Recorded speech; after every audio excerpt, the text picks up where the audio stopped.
moving in the right direction, more work to be done from a sentiment perspective, but liking what we're seeing in terms of investors embracing the rally.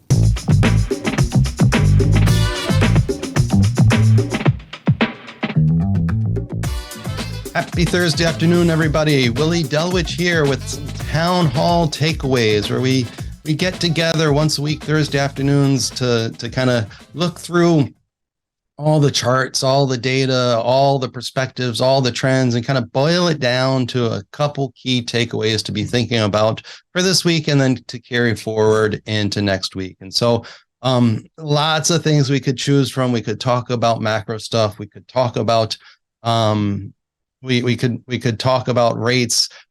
This week, we're going to talk about three pretty straightforward things. I think we're going to talk some sentiment. We're going to talk about what we're seeing from a breadth perspective and what we're seeing from a relative trend perspective, US versus the rest of the world. So let's start from a sentiment perspective. Key takeaway here is we've seen strength begin this year. We've seen 10 now working on 11 days in a row of more new highs, new lows. Last year, we saw only 20 altogether over the course of the entire year. So seeing some of that strength.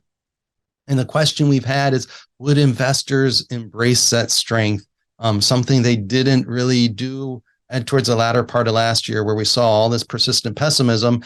And if we look across multiple indicators, they're on the cusp. They're close. I can't really say that they've totally embraced it, but they're doing a better job of embracing it than they have at any point really in the last year. And so, yesterday we got the investors intelligence data showing the most bulls on that data set. In a year, the bull bear spread just below where it was in August, but higher than it's been, late last year. So that's a sign that investors are itching or moving closer. This morning, we get the AAII data and similar sort of things. Still seeing more bears and bulls on that survey, 42 weeks in a row now, the longest run ever. But that bull bear spread is as high as it was at the end of last year, and slightly higher than it was in August, inching back towards positive territory. And then mid-morning got the NAIM exposure index. So looking at how active investment managers are positioned, they were quick to embrace the rally. In December, the exposure index got up to where it was in August before they beat a hasty retreat as stocks sold off towards the end of last year, but now building again up to 65% on the NAIM exposure index. It peaked last year in August and December around 75%. So we're seeing investors perhaps cautiously, carefully dip their toes back into the water. I think that's going to be an important development if the strength that we've seen at the off of those December lows, off of those October lows, is going to turn into something sustainable to the upside. We're going to need bulls to have that new bull market. So moving in the right direction, more work to be done from a sentiment perspective, but liking what we're seeing in terms of investors embracing the rally. Second takeaway, talked about the 10 days of more new highs and new lows as to start the year. That's allowing our fear or strength model to turn positive again. It was bearish for most of last year, a couple periods where we had the VIX spike above 20.5% allow this model to turn positive. But otherwise, it was on the sidelines because we had that net new high advanced decline line declining pretty much all of last year. And so to step back, what fear strength model, if we have either excessive fear, so the VIX above 20.5%, or evidence of strength, seeing more new highs and new lows on a 10-day basis, so enough to get that net new high AD line rising. Either one of those extremes, we lean in. If we have neither of them, we lean away. Over time, this has been a useful tactical strategy going back to 1990, excuse me, 12% annualized returns when you've had either of those conditions, VIX above 20.5%, net new high or net new high advanced decline line rising. When you've had neither, when the model's been negative, the S&P 500's fallen at a 6% annualized rate. So Don't need to worry about labels here of what kind of market is it. We don't even need to draw lines on the chart for this model. We can just look at the two indicators. If we either have fear or if we have strength, we lean in. If we have neither, we lean away.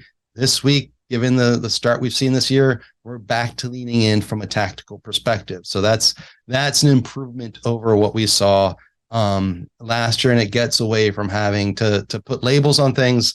We can just follow the data and let historians worry about the labels and call this environment whatever they want to. Speaking of history, we're kind of at a historical turning point here for relative global trends, U.S. versus the rest of the developed world. So United States versus EAFE. We've had a 15-year trend favoring the U.S. long enough that you got a lot of people in the market that kind of scoff at the idea that developed markets could actually lead the U.S. 15 years of the U.S. outperforming the EAFE. That's been the recent history. It hasn't always been that case. You look over time, and you've got periods of EAFE outperforming the U.S. You've got periods of the U.S. outperforming EAFE.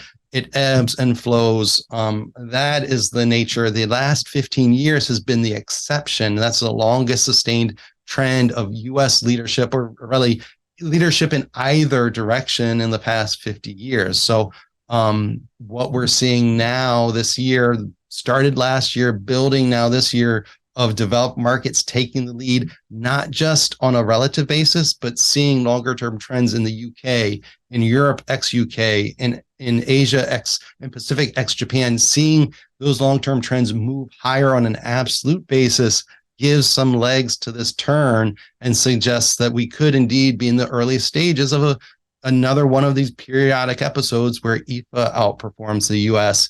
Active investors can lean into that trend, get positioned for that strength, and not just be sitting on the sidelines wondering why the rest of the world's moving higher, but their U.S. stocks maybe aren't participating in the same way. So those are the takeaways for this week.